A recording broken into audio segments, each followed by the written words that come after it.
Hello everyone. তো দিনটা ছিল 29th এপ্রিল, আর সকালে আমি বিছানাটা গুছিয়ে দিনটা স্টার্ট করলাম। এই চাদরগুলো গোছাতে ভীষণ অসুবিধে হয়, এদিক দিয়ে বেরিয়ে যায় ওদিক দিয়ে বেরিয়ে যায়। তো যাই করেই হোক গুছিয়ে আমি একটু জল খেয়ে নিলাম খালি পেটে। দেন জল খেয়ে ব্রাশ করে আমি সকালে একটু পায়েস খেয়েছিলাম। তারপর আমি স্নান করতে চলে গেলাম। প্রায় 1 ঘন্টা ধরে স্নান করার পর আমি বেরিয়ে দেখলাম আমার দুটো পার্সেল এসছে। এগুলো ছিল ওয়ালে লাগানোর স্টিকার। ভালোই এসছে, ফ্লিপকার্ট থেকে এনেছিলাম।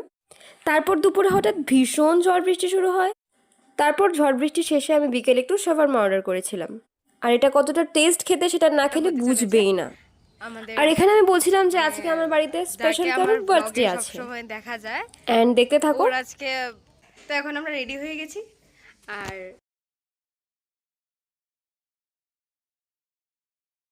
This is our birthday girl. Hi করো, তুমি আসো তুমি আসো। এটা আমাদের ফ্যামিলির ছোট member.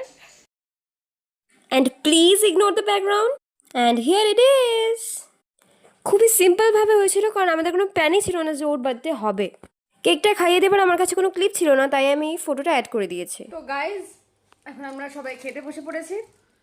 You can C here আমরা খাচ্ছি। তো দেন আমি খেয়ে নিচ্ছি, অ্যান্ড কতটা টেস্ট ছিল খেতে you can see it on my reaction, honest review. Then খাওয়া দাওয়া শেষে রাত্রি তখন বাজে প্রায় 1:30টা মতো, অ্যান্ড আমরা খাটে এসে পড়েছি। আর আমি প্রচুর টায়ার্ড, এখন আর আমার কিছু বলার নেই। That's it for today. দেখা হচ্ছে আবার নেক্সট ব্লগে। বাই।